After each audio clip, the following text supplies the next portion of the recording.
ओम शांति।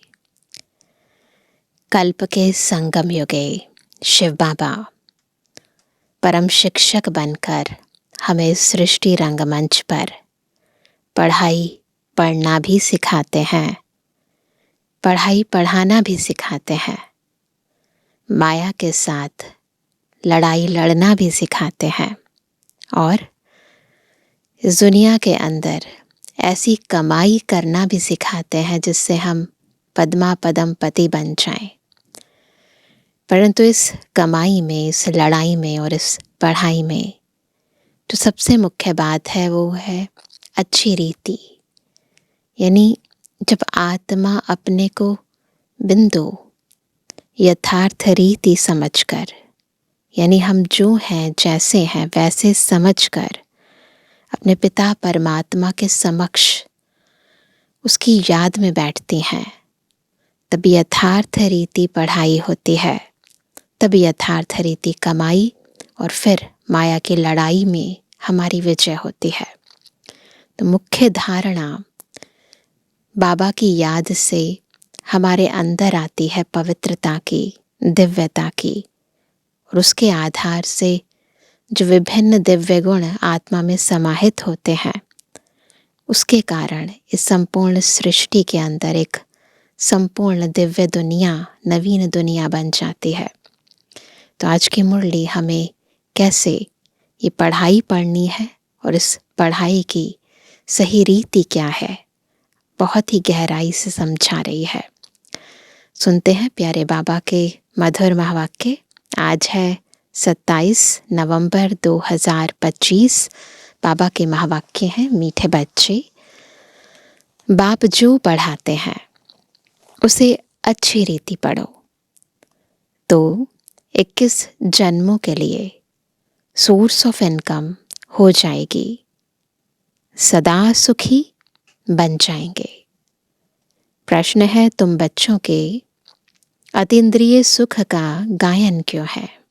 कहते ना, अतीन्द्रिय सुख पूछना हो तो गोपी वल्लभ के गोप गोपियों से पूछो। तो हम सब कौन है? गोपी वल्लभ के गोप गोपियां। तो हमारा ये गायन क्यों है? उत्तर है क्योंकि तुम बच्चे ही इस समय बाप को जानते हो। तुमने ही बाप द्वारा सृष्टि के आदि मध्य अंत को जाना है, बाबा को जाना है और बाबा द्वारा सृष्टि के आदि मध्य अंत को जाना है। तुम अभी संगम पर बेहद में खड़े हो, जानते हो अभी हम इस खारी चैनल से अमृत के मीठे चैनल में जा रहे हैं। हमें स्वयं भगवान पढ़ा रहे हैं।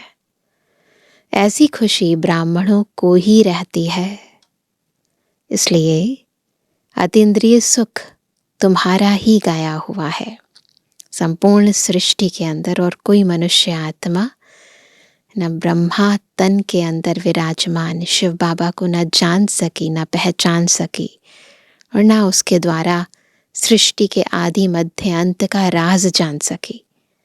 तो क्योंकि हम वही भाग्यशाली आत्माएं हैं और इसीलिए हमें ही बाबा अतीन्द्रिय सुख का अनुभव करने का सौभाग्य देते हैं।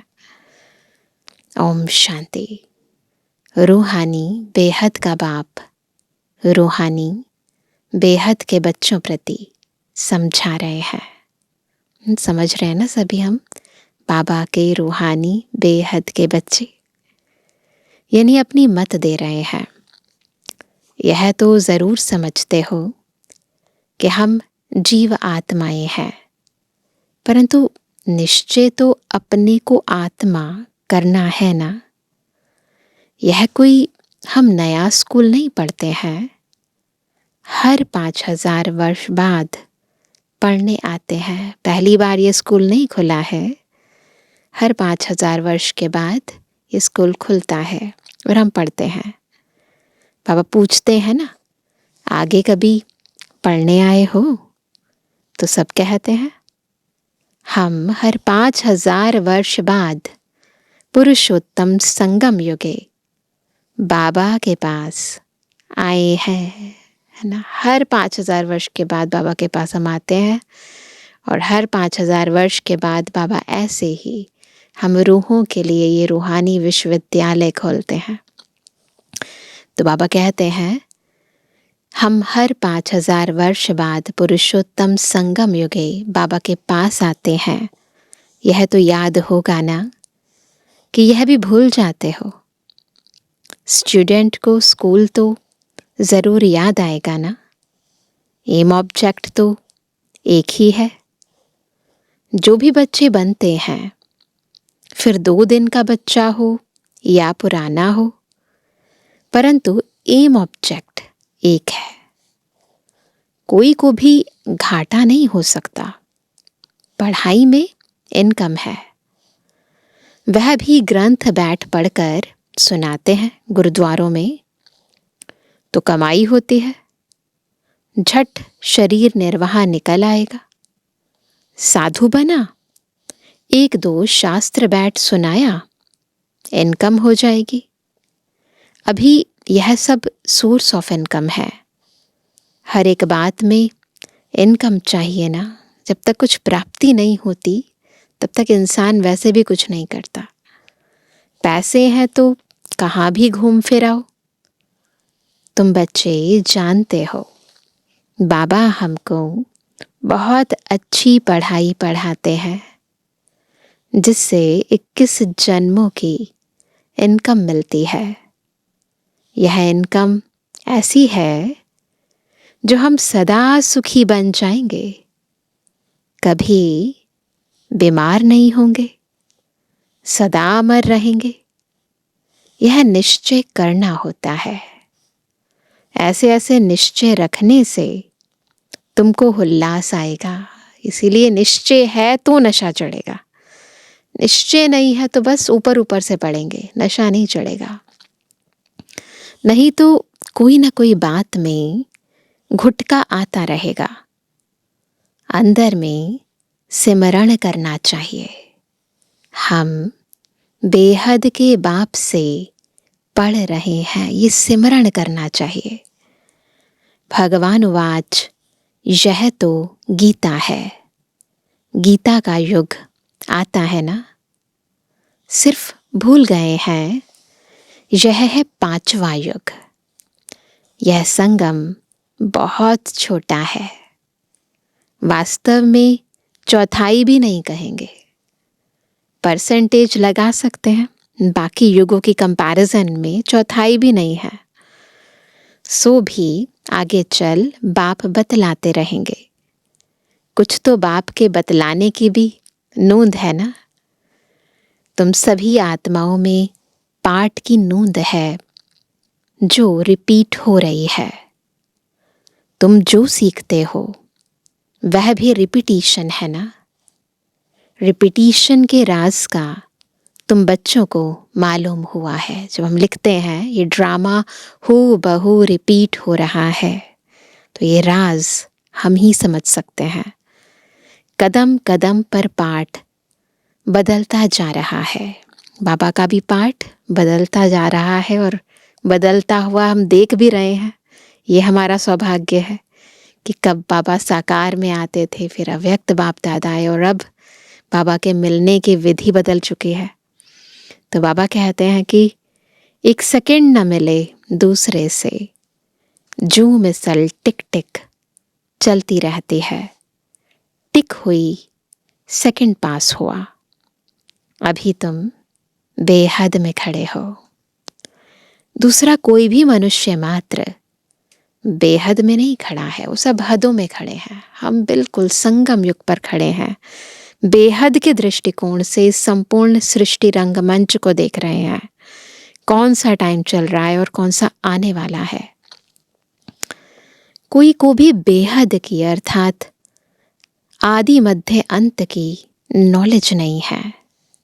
अभी तुमको फ्यूचर का भी मालूम है। हम नई दुनिया में जा रहे हैं। यह है संगम युग, जिसको क्रॉस करना है। खारी चैनल है ना, इसको पार करेंगे तो फिर मीठा सुंदर सतयुग आ जाएगा। यह है मीठे मीठे अमृत की चैनल, वह है विश्व की। अभी तुम विश्व के सागर से क्षीर सागर में जाते हो। कहते हैं ना, विषय वैतरणी नदी से पार हो रहे हैं। भगवान को भी कहते हैं भक्ति मार्ग में विषय विकार मिटाओ। तो बाबा अभी हमें इस विश्व के सागर से क्षीर सागर की ओर ले जाते हैं। यह है बेहद की बात। दुनिया में इन बातों का कुछ भी पता नहीं है, नई बात है ना। यह भी तुम जानते हो भगवान किसको कहा जाता है, वह क्या पाठ बजाते हैं, टॉपिक में भी बताते हो। आओ तो परमपिता परमात्मा की बायोग्राफी तुमको समझाएं। यूँ तो बच्चे बाप की बायोग्राफी सुनाते हैं, कॉमन है, दुनिया में भी कई बार बच्चे बताते हैं अपने पिता के बारे में। यह तो फिर बापों का बाप है ना। तुम्हारे में भी नंबरवार पुरुषार्थ अनुसार जानते हैं। अब तुमको यथार्थ रीति बाप का परिचय देना है। तुमको भी बाप ने दिया है, तब तो समझाते हो। और तो कोई बेहद के बाप को जान ना सके। तुम भी संगम पर ही जानते हो। मनुष्य मात्र, देवता हो व शूद्र हो, पुण्य आत्मा हो पाप आत्मा हो, कोई भी नहीं जानते। सिर्फ तुम ब्राह्मण जो संगम युग पर हो, तुम ही जान रहे हो। कितने भाग्यशाली हैं हम। तो तुम बच्चों को कितनी खुशी होनी चाहिए। तब तो गायन भी है, अतीन्द्रिय सुख पूछना हो तो गोप गोपियों से पूछो। बाबा बाप भी है, टीचर सतगुरु भी है। सुप्रीम अक्षर तो जरूर डालना है। कभी कभी बच्चे भूल जाते हैं। यह सब बातें बच्चों की बुद्धि में रहनी चाहिए। शिव बाबा की महिमा में यह अक्षर जरूर डालने हैं। सिवाय तुम्हारे और तो कोई जानते ही नहीं। तुम समझा सकते हो तो गोया तुम्हारी विजय हुई ना। तुम जानते हो बेहद का बाप, सर्व का शिक्षक, सर्व का सद्गति दाता है। बेहद का सुख, बेहद का ज्ञान देने वाला है। फिर भी ऐसे बाप को भूल जाते हो। माया कितनी समर्थ है। ईश्वर को तो समर्थ कहते हैं, परंतु माया भी कम नहीं है। तुम बच्चे अभी एक्यूरेट जानते हो। इनका तो नाम ही रखा है रावण, राम राज्य और रावण राज्य। इस पर भी एक्यूरेट समझाना चाहिए। राम राज्य है तो जरूर रावण राज्य भी है। सदैव राम राज्य तो हो ना सके। राम राज्य, श्री कृष्ण का राज्य कौन स्थापन करते हैं? यह बेहद का बाप बैठ समझाते हैं। तुमको भारत खंड की बहुत महिमा करनी चाहिए। भारत सचखंड था, कितनी महिमा थी। बनाने वाला बाप ही है। तुम्हारा बाप के साथ कितना लव है। एम ऑब्जेक्ट बुद्धि में है, यह भी जानते हो। हम स्टूडेंट को अपनी पढ़ाई का नशा होना चाहिए। पढ़ाई का नशा होना चाहिए। कौन पढ़ा रहा है इस बात का भी नशा होना चाहिए। कैरेक्टर का भी ख्याल होना चाहिए। विवेक कहता है जबकि गॉडली पढ़ाई है तो उसमें एक दिन भी मिस नहीं करना चाहिए। ये विवेक कहता है। अगर विवेक जगा हुआ है ना, तो सच में एक दिन भी मुरली मिस ना हो।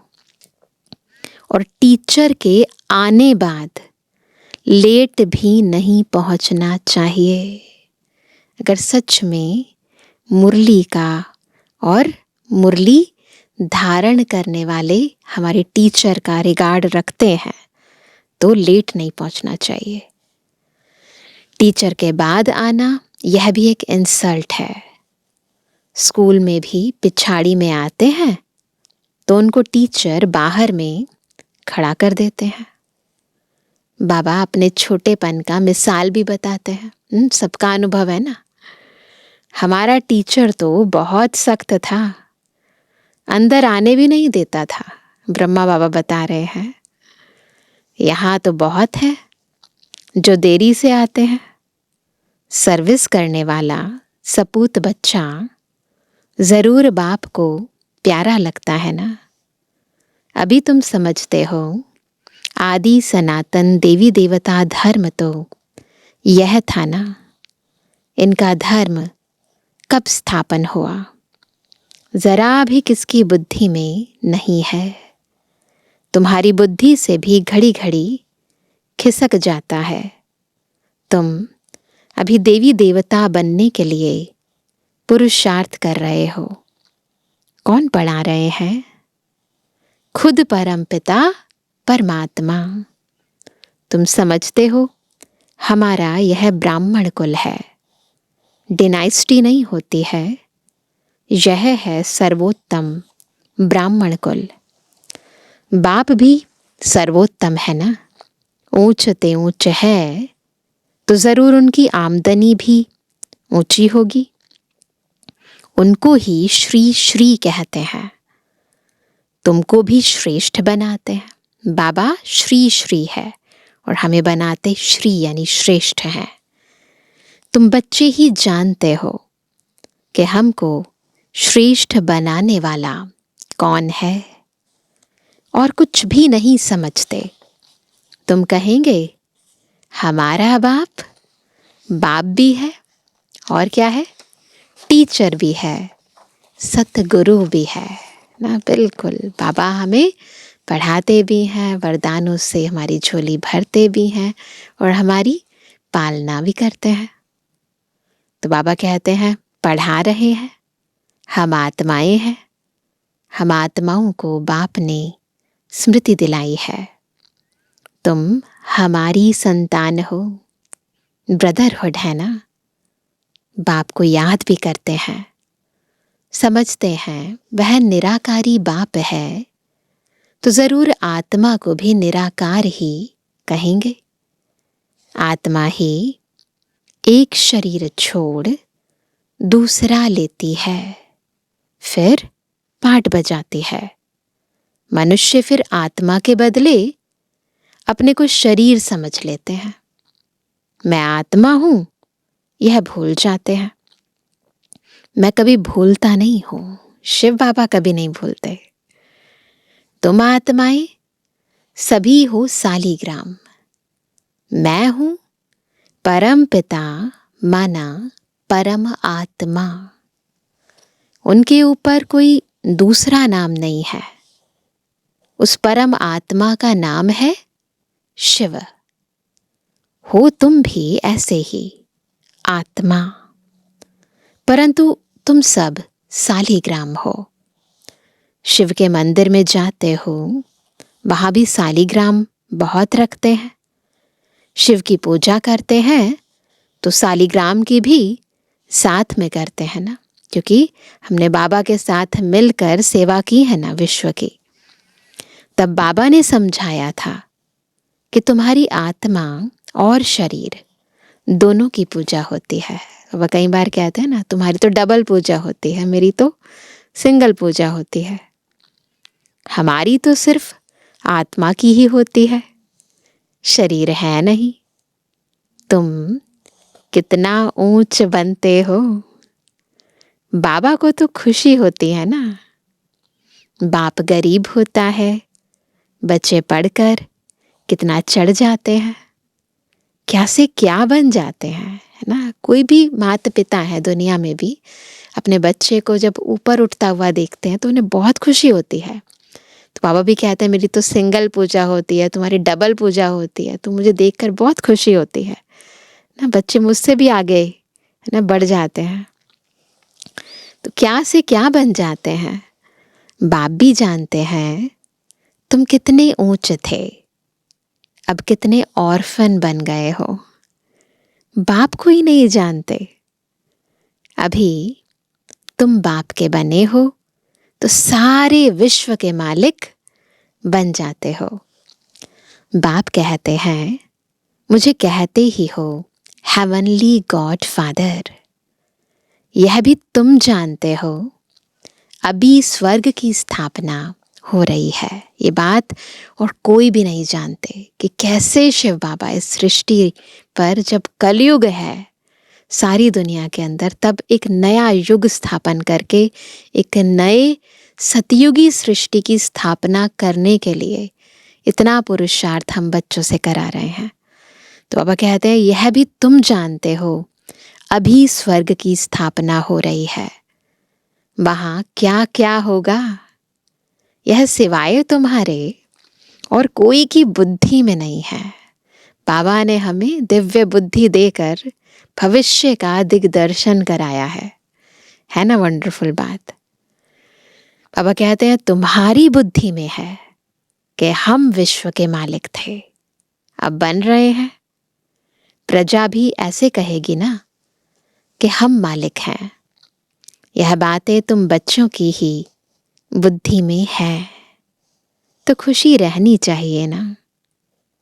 यह बातें सुनकर फिर दूसरों को भी सुनानी है, इसलिए सेंटर व म्यूजियम खोलते रहते हैं। जो कल्प पहले हुआ था वही होता रहेगा। म्यूजियम सेंटर्स आदि के लिए तुमको बहुत ऑफर करेंगे, फिर बहुत निकल पड़ेंगे। सबकी हड्डियां नर्म होती जाती हैं। ये बाबा ने साकार में कहा था और अभी हम प्रैक्टिकल में देख रहे हैं कितने बड़े बड़े बाबा के सेंटर खुल रहे हैं। सारी दुनिया की अब तुम हड्डियां नर्म करते जाते हो। तुम्हारे योग में ताकत कितनी जबरदस्त है। बाप कहते हैं तुम्हारे में ताकत बहुत है।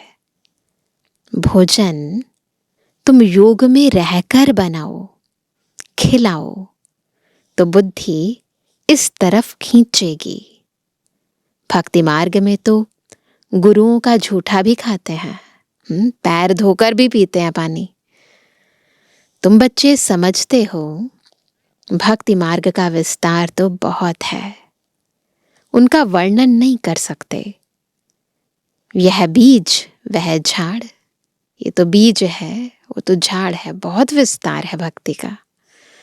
बीज का वर्णन कर सकते हैं, बाकी कोई को बोलो पेड़ के पत्ते गिनती करो, कर पाएंगे?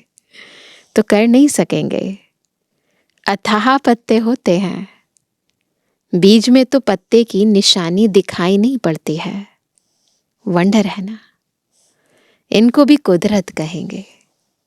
जीव जंतु कितने वंडरफुल हैं। अनेक प्रकार के कीड़े हैं, कैसे पैदा होते हैं। बहुत वंडरफुल ड्रामा है। इसको कहा ही जाता है नेचर। यह भी बना बनाया खेल है।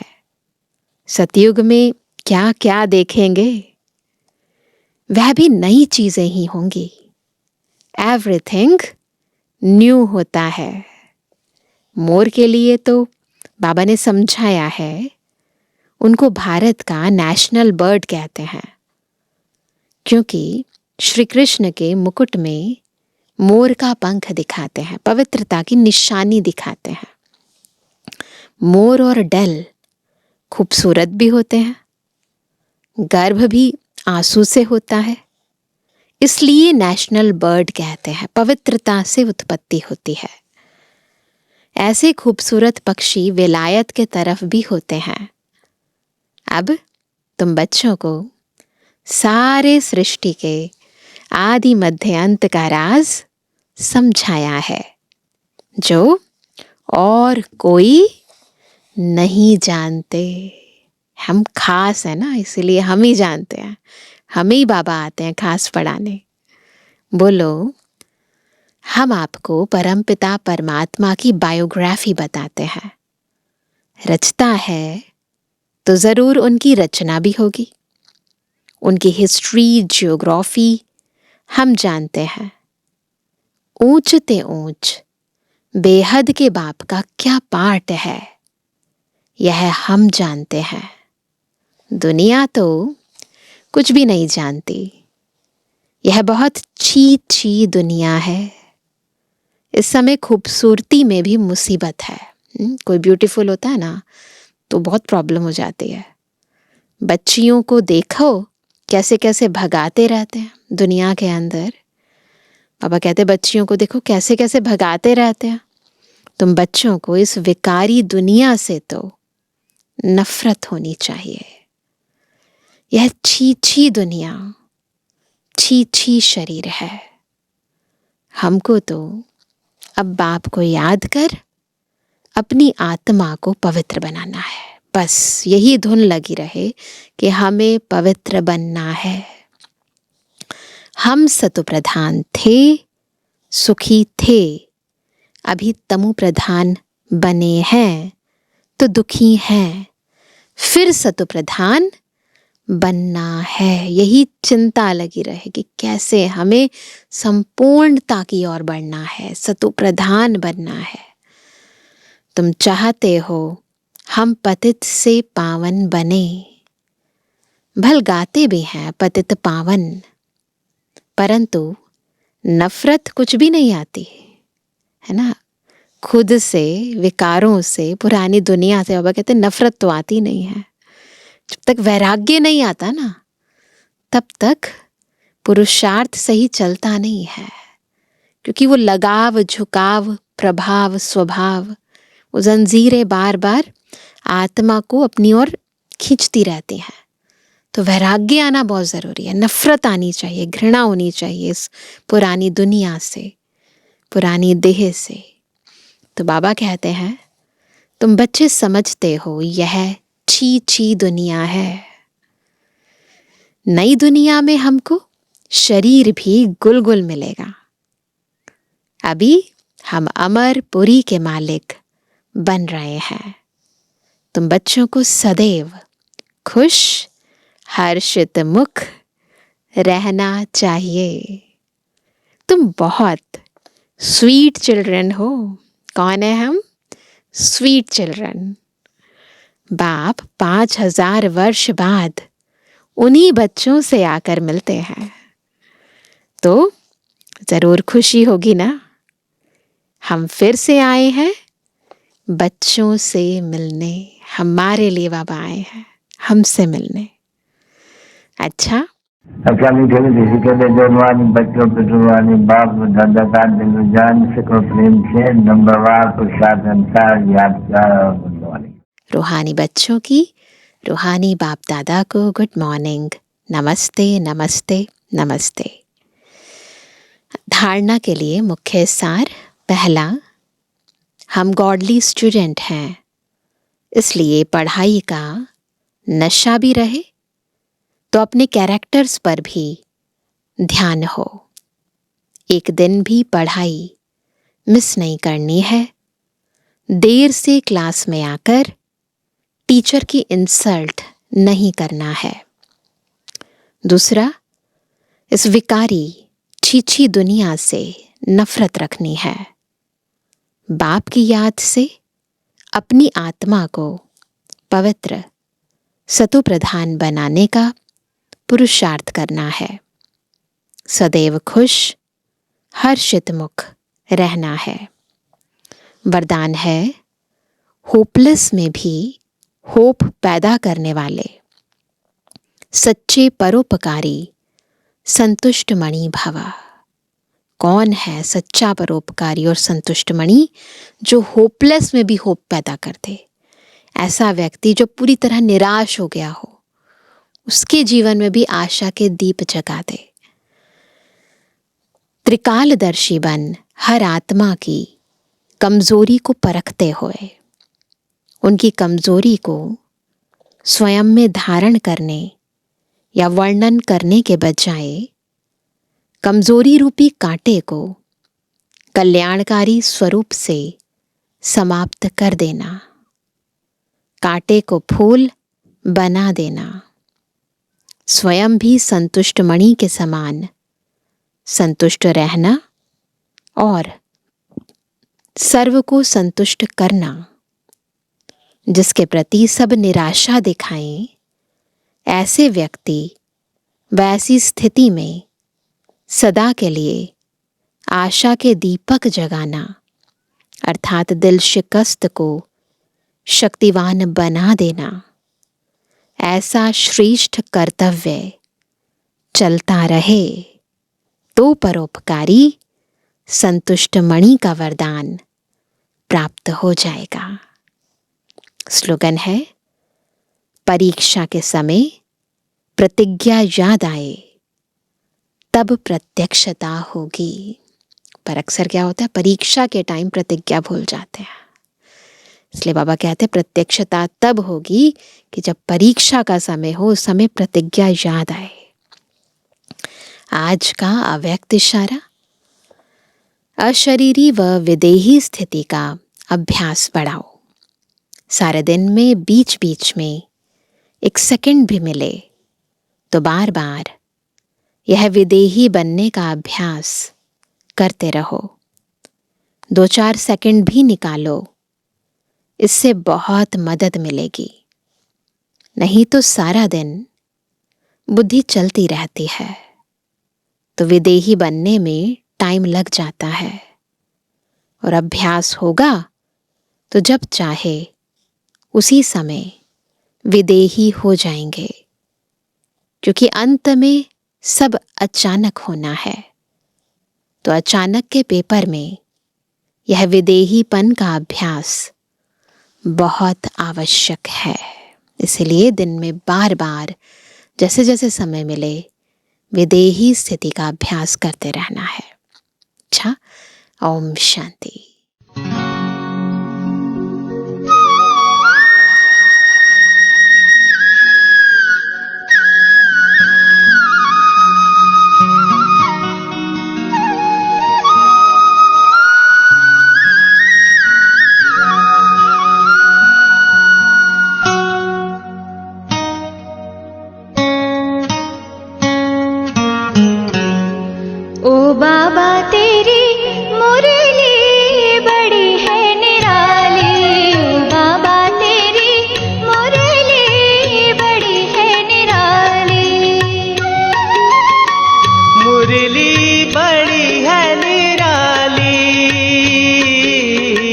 मुरली बड़ी है निराली,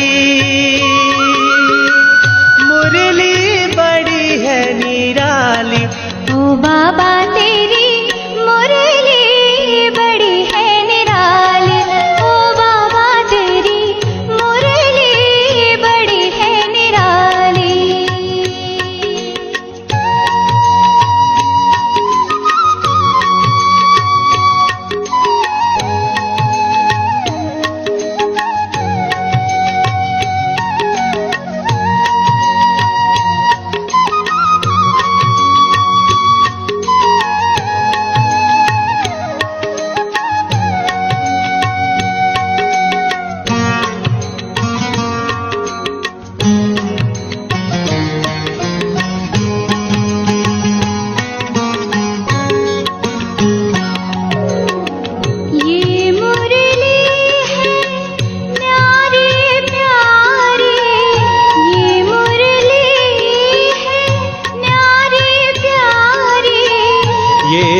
इसकी महिमा अनोखी।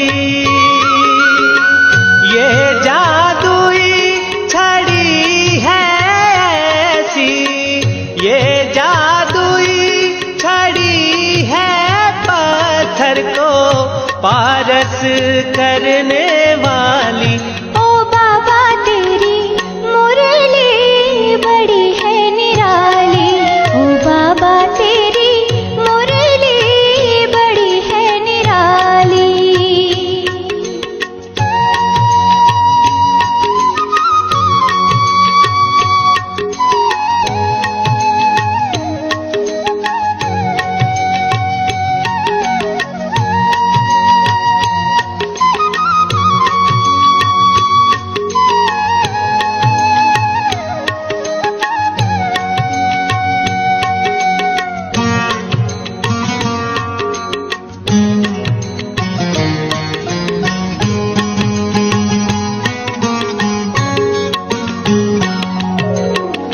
वेद शास्त्रों का सार है इसमें, वेद शास्त्रों का सार है इसमें। वेद शास्त्रों का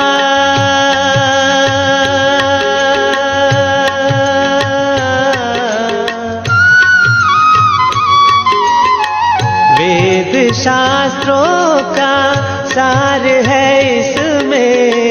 सृष्टि चक्र का राज, सृष्टि चक्र का राज। ज्ञान का है अमृत इसमें, ये ज्ञान का है अमृत इसमें। ये अमर बना